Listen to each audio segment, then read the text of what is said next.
बात करेंगे कोरोना की। कोरोना एक ऐसा शब्द जिसे सुनने के बाद आज की तारीख में हर कोई, हर एक व्यक्ति डर रहा है, घबरा रहा है। लेकिन आलम यह है कि डरने और घबराने के बावजूद बहुत से लोग, आम जनता और कई नेतागण तक तमाम नियमों का, तमाम गाइडलाइंस का पालन नहीं कर रहे, और जिसके चलते आज स्थिति यह है कि देश भर की स्थिति काफी ज्यादा खराब हो गई है। प्रदेश, अगर पंजाब, हरियाणा, हिमाचल की भी बात कर ली जाए तो यहां पर भी आलम काफी ज्यादा खतरनाक है और ये कोरोना अब गंभीर बन चुका है, खतरनाक बन चुका है, जानलेवा बन चुका है। लेकिन तमाम राज्यों की स्थितियां कैसी हैं, वहां की तस्वीरें कैसी हैं, वहां पर तैयारियां क्या कुछ हैं, चाहे वो स्वास्थ्य विभाग की बात करें, सरकार की बात करें या पुलिस प्रशासन की, उसे लेकर हम लगातार बात कर रहे हैं। और इसी पर ज्यादा बातचीत के लिए हमारे साथ हरियाणा के डीजीपी मनोज यादव जुड़ गए हैं। उनसे बात करेंगे कि हरियाणा में क्या कुछ तैयारियां हैं। सबसे पहले मनोज साहब, आपका बहुत बहुत स्वागत जी पंजाब, हरियाणा, हिमाचल के इस खास कार्यक्रम में। Thank you Jyoti, thank you जी। मनोज जी, क्योंकि सबसे पहले जब बात आती है कोरोना की तो हर किसी की नजर और जो उम्मीद है वो इन चीजों पर रहती है कि पाबंदियां क्या कुछ हैं, गाइडलाइंस क्या कुछ हैं और इन पाबंदियों का पालन कैसे करवाया जा रहा है। और जब पाबंदियों का जिक्र आता है तो पुलिस की बात और पुलिस का जिक्र जरूर होता है।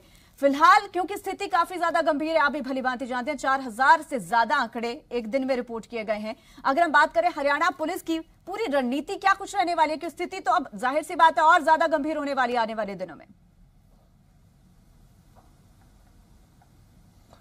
थैंक यू ज्योति। सबसे पहले हरियाणा पुलिस का मुख्य काम यह है कि जो सरकार ने गाइडलाइंस बनाई हैं जी, उनको हम इंश्योर करें, उनका इम्प्लीमेंटेशन। हमने सबसे पहले तो जो हमारा मास्क पहनना सबसे मुख्य है, क्योंकि सभी मेडिकल एक्सपर्ट्स ने ये कहा है कि mask is equal to vaccine, यानी 70% प्रोटेक्शन आपको मास्क से मिलता है जी। तो हमने पिछले लगभग 1.5 महीने से मास्क ना पहनने वालों के चालान शुरू किए हैं। सबसे पहले हमने, जैसे मार्च के महीने में हमने पूरे महीने में सिर्फ 11,000 चालान किए थे, फरवरी 2020 में जी। लेकिन जब मार्च में आंकड़ा बढ़ना शुरू हुआ तो हमने सख्ती करी और मार्च के महीने में हमने 90,000 चालान किए, लगभग 3,000 चालान रोज। और अप्रैल में हम पहले 14 दिन में 58,000 चालान कर रहे हैं। सिर्फ चालान ही नहीं कर रहे, जो भी व्यक्ति मिलता है उसको एक फेस मास्क साथ में गिफ्ट भी करते हैं और लोगों को बताते हैं कि अपनी सुरक्षा के लिए, समाज की सुरक्षा के लिए और अपने परिवार की सुरक्षा के लिए आप मास्क पहने। दूसरा मुख्य काम है कि जो गैदरिंग्स हैं, यानी जो बैंक्वेट हॉल्स में, मंदिरों में जो सरकार ने पाबंदी लगाई थी, पहले वो 200 लोगों की थी, अब उसे कम करके 50 लोगों को कर दिया गया है। उसको इम्प्लीमेंट करते हैं। उसमें हम डिस्ट्रिक्ट मजिस्ट्रेट के साथ एक टीम के साथ जाते हैं और जहां भी गैदरिंग होती है वहां इंश्योर करते हैं कि वहां पे सोशल डिस्टेंसिंग और मास्क का पालन हो रहा है या नहीं। और इसके लिए हमने जिम्मेदारी लगाई है बैंक्वेट हॉल या होटल्स के मालिक की। हमने उनको बताया है कि उनका लाइसेंस कैंसिल हो सकता है अगर उनके यहाँ वायलेशन में कोई चीज देखी गई। तीसरी चीज है कंटेनमेंट जोन्स। जहां जहां कंटेनमेंट जोन और माइक्रो कंटेनमेंट जोन्स है, उसकी पहरेदारी पुलिस का काम है जी। तो पिछले वर्ष के मुकाबले अब जो पुलिस की भूमिका है थोड़ी बदल गई है। पिछले वर्ष हम लोग जाके हर गली मोहल्ले में लॉकडाउन को सुनिश्चित कर रहे थे। अब कल रात को हमारे सारे एसपीज लॉकडाउन में जो नाइट का कर्फ्यू है उसको इम्प्लीमेंट कर रहे थे। हमारे सारे एसपीज स्ट्रीट पे थे, लोगों को समझा बुझा के हम घर भेज रहे हैं, समय से मार्केट बंद करा रहे हैं। तो पुलिस की बहुआयामी भूमिका है और इस दौरान जो पुलिस के बाकी काम भी चलते रहते हैं। अपराध तो थमता नहीं है, हमारे यहाँ किसान आंदोलन भी चल रहा है। उन सब चीज़ों को साथ में रखते हुए हम कोरोना में जो हमें जवाबदेही और जिम्मेदारी सरकार ने दी है उसको निभा रहे हैं। बिल्कुल सर, क्योंकि आपने अभी कहा कि अपराध नहीं थमता, चाहे कोरोना काल हो या कोई भी ऐसा समय हो, अपराध नहीं थमता और लोगों की लापरवाही भी नहीं थम रही है। क्योंकि अगर अभी आपने जिक्र किया नाइट कर्फ्यू का, तो कुछ दिन पहले सिरसा से भी तस्वीरें सामने आई थी और अलग अलग जगह से भी तस्वीरें सामने आती हैं, क्योंकि जी मीडिया भी लगातार मुहिम चला रहा है। रोको टोको अभियान के नाम से जी मीडिया की मुहिम जारी है, जिसके तहत लोगों को जागरूक किया जा रहा है कि मास्क पहनना कितना जरूरी है, सोशल डिस्टेंसिंग कितनी जरूरी है, लेकिन लोग नहीं मानते। ऐसी कुछ तस्वीरें सिरसा और अलग अलग जगह से सामने आई हैं जहां पर नाइट कर्फ्यू की तो खुलेआम सरेआम जो उल्लंघना की जा रही है, धज्जियां उड़ाई जा रही हैं और पुलिस भी कुछ नहीं कर पाई।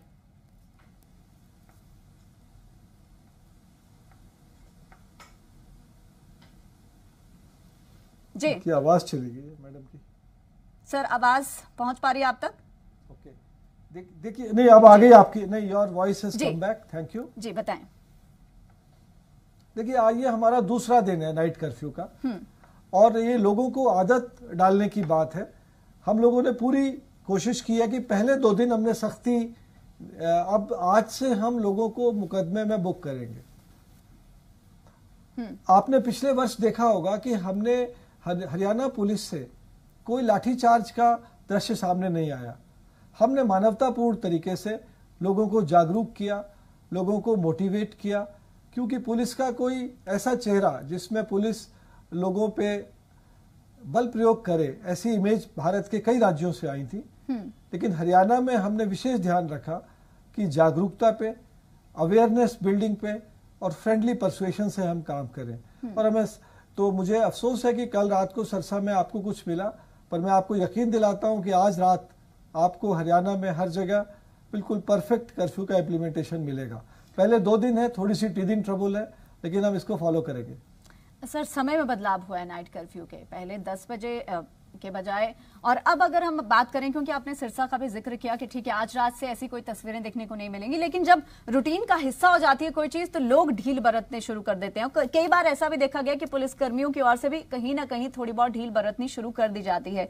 तो अब क्योंकि स्थिति कितनी गंभीर रहने वाली है, कोरोना और कितना ज्यादा खतरनाक होने वाला है, इसे लेकर तमाम अटकलें जरूर है, लेकिन पूरी तरह से स्पष्ट तौर पर कोई भी नहीं जानता कि और कितना समय लगेगा, कितने लोग इसकी चपेट में आएंगे, कितनी मौतें होंगी। ऐसे में जिम्मेदारी प्रशासन की ही बनती है। लेकिन जागरूक आप लोग लगातार कर रहे हैं, जागरूक जी मीडिया भी कर रहे हैं अपने अभियान के तहत, लेकिन मात्र जागरूकता से क्या लोग समझने वाले हैं कि मात्र जागरूकता से कोरोना की रफ्तार कम हो जाएगी? सर क्या लगता है आपको? देखिए रामचरितमानस में तुलसीदास जी ने लिखा है कि विनय न माने जलधि जड़, गए 3 दिन बीत, बोले राम सकोप तब भय बिन होए न प्रीत। तो पुलिस को ये डंडा, ये लाठी, ये कानून की पावर इसीलिए दी है कि अल्टीमेटली लोगों को में भय तो होना चाहिए। और हम इसी में कानूनी जो हमने FIR दर्ज की है पिछले 1 वर्ष में, जो लोगों के खिलाफ चालानिंग की है, और हमने लोगों के खिलाफ अन्य निवारक कार्रवाई भी की है, तो इन सब चीज़ों को हम करेंगे। लेकिन एट द सेम टाइम हर एक नागरिक है देश का, ये चुनौती ज़रूर है कि 1 साल के बाद लोग लापरवाह हो गए हैं और थोड़ा लोगों को लगता है कि कुछ नहीं होता। तो ये हमारे लिए बहुत बड़ी चुनौती है। जैसे पिछले वर्ष हमें इसको लागू करने में आसानी थी, इस बार डिफिकल्टी है। बिल्कुल डीजीपी साहब, क्योंकि आज आप जी मीडिया के साथ जुड़े हैं और हमारे पास मौका भी है आपसे ये सवाल पूछने का। आप भी जानते हैं कि इस बार लोगों में सबसे ज्यादा लापरवाही का एक बड़ा कारण ये भी निकल कर आ रहा है, क्योंकि इस बार लोग जान चुके हैं कि आखिर कोरोना क्या है, क्योंकि 1 साल से वो इस स्थिति को देख रहे हैं। लेकिन दूसरी तरफ लोगों के मन में गुस्सा इस बात का भी है कि आखिर क्यों नेताओं को या फिर सरकारी दफ्तरों में वहां पर काम करने वाले कर्मचारियों, अधिकारियों को वहां पर जाकर पुलिस किसी से कोई पूछताछ नहीं करती, लेकिन दुकानों में, बाजारों में, सड़कों में जहां पर आम जनता है, आम लोग हैं जो कि अपने रोजमर्रा के कार्यों के लिए निकलते हैं, वहां पर जाकर जरूर पुलिस की ओर से रोका टोका जाता है, चालान भी काटा जाता है। हालांकि वो पुलिस की जिम्मेदारी है, करना बेहद जरूरी है, नहीं करेंगे तो कोरोना फैलेगा। लेकिन यही काम सरकारी दफ्तरों में क्यों नहीं, यही काम सरकारी कार्यालयों में क्यों नहीं? क्या सिर्फ आम जनता ही कोरोना फैला रही है? यह आम जनता का भी सवाल है सर, आप जानते हैं। देखिए दफ्तरों में सरकार ने अलग अलग जो विभागों के अध्यक्ष हैं, जो हेड ऑफ द डिपार्टमेंट है, उनकी ड्यूटी लगाई है सरकार बिल्कुल क्लैरिटी के साथ। तो इसलिए पुलिस को वो भूमिका नहीं दी गई थी कि आप सरकारी दफ्तरों में जाएं। हमें जो पब्लिक प्लेसेस हैं, पार्क्स हैं, थिएटर्स हैं, मार्केट है, पार्किंग एरियाज हैं, उसकी ड्यूटी लगाई गई थी। अगर कल को हमें सरकार कहती है कि आप पार्किंग एरियाज में भी जाइए तो हम जाएंगे, और हम अगर सरकारी दफ्तरों में जाने को कहेगी तो हम जाएंगे। पर मेरा आपसे यही निवेदन है कि पुलिस के संसाधन भी सीमित हैं, इसलिए सरकार ने फैसला किया कि मार्केट प्लेसेस में, कैफेज, रेस्टोरेंट्स और शॉप्स में पुलिस जाएगी। लेकिन सर यही तो संसाधन हैं जिन्हें बढ़ाने की जरूरत है आज के इस दौर में। इन संसाधनों को बढ़ाना तो पड़ेगा किसी भी कीमत पर।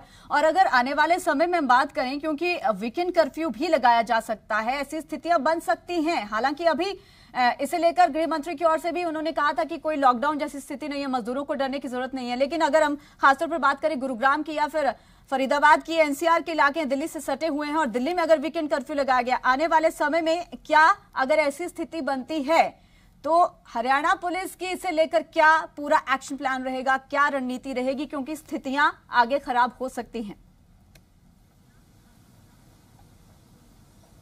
ज्योति, हमारे लिए ये एक चुनौतीपूर्ण स्थिति है जी। आप जानती हैं कि हरियाणा की भौगोलिक स्थिति ऐसी है कि इसमें एक तरफ तो दिल्ली से हमारे सोनीपत, झज्जर, गुड़गांव, फरीदाबाद जैसे शहर जुड़ते हैं। हजारों लोगों का रोज आना जाना होता है। इसी तरह चंडीगढ़ में जो हमारा पंचकुला शहर है और अंबाला, वहाँ पंजाब से बहुत लोगों का आना जाना है। सिर्फ हम अगर 2 जिलों को छोड़ दें, बाकी सब जिलों की अंतर्राज्यीय सीमाएं हैं। इसलिए हरियाणा के थ्रू और हाईवेज का नेटवर्क है, यहाँ आने जाने की समस्या बहुत है। इसलिए हमारे लिए चुनौतीपूर्वक स्थिति है। तो जैसे आज चंडीगढ़ में वीकेंड कर्फ्यू अनाउंस कर दिया गया है और दिल्ली में भी कर दिया गया है, तो हरियाणा में इसको करना आवश्यक हो जाता है। वरना लोग सोचते हैं कि भाई अपने शहर में तो कर्फ्यू है, चलो पंचकुला चलते हैं, चलो गुड़गांव चलते हैं पार्टी करने के लिए जी। तो इसमें हरियाणा सरकार इस पे नजदीकी से अभी स्थिति का अवलोकन कर रही है और मैं समझता हूँ कोई फैसला इस पे हो सकता है, क्योंकि हमें ये पूरा लोगों के लिए एक ही रीजन है।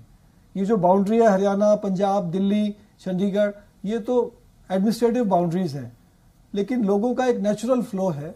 उसको देखते हुए मैं समझता हूं कि नीति में एक रूपता होनी चाहिए। बिल्कुल डीजीपी साहब, क्योंकि जी मीडिया भी लगातार मुहिम चला रहा है, रोको टोको अभियान जी मीडिया की ओर से चलाया गया है और पुलिस भी लगातार जुटी हुई है, पुलिस भी लगातार लोगों को समझा रही है, जागरूक कर रही है। आज आप जी मीडिया पर इस वक्त मौजूद हैं। हम चाहेंगे कि एक बार आप दर्शकों को और जो जी पंजाब, हरियाणा, हिमाचल इस वक्त देख रहे हैं, जो कि आपको भी देख पा रहे हैं, सुन पा रहे हैं, उन्हें आप क्या संदेश देना चाहेंगे जी मीडिया की इस रोको टोको मुहिम के तहत भी और हरियाणा की डीजीपी होने के नाते भी?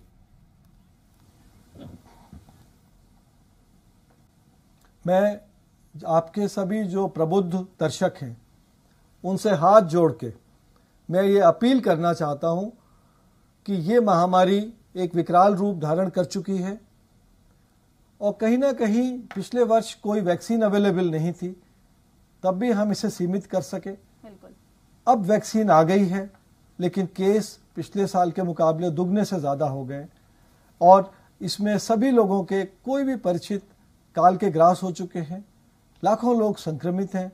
इस समय हर जिम्मेदार शहरी अपनी जिम्मेदारी को समझे और वो रोको टोको में वो एक कोरोना वॉरियर बने और अपने आस पड़ोस लोगों को टोके, खुद संयमित रहें, डिसिप्लिन में रहें और जो सरकार के दिशा निर्देश हैं, जो कोरोना संबंधित सावधानियां हैं, उनका पालन करें। इसी में देश की और समाज की भलाई है। एक जागरूक नागरिक के रूप में मैं आपके सभी दर्शकों से ये अपील करता हूं, करबद्ध रूप से अपील करता हूं कि वो पूर्ण सावधानी बरतें, कोरोना से स्वयं को, अपने परिवार को, अपने मोहल्ले को और समाज को बचाएं। जो सावधानियां हैं वो हर समय बताई जा रही हैं।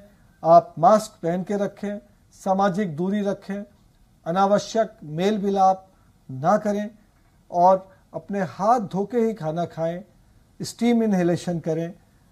ये सब चीजें हैं। मैं एक बार सभी से अपील करूंगा क्योंकि देश के लिए एक ये संकट का समय है।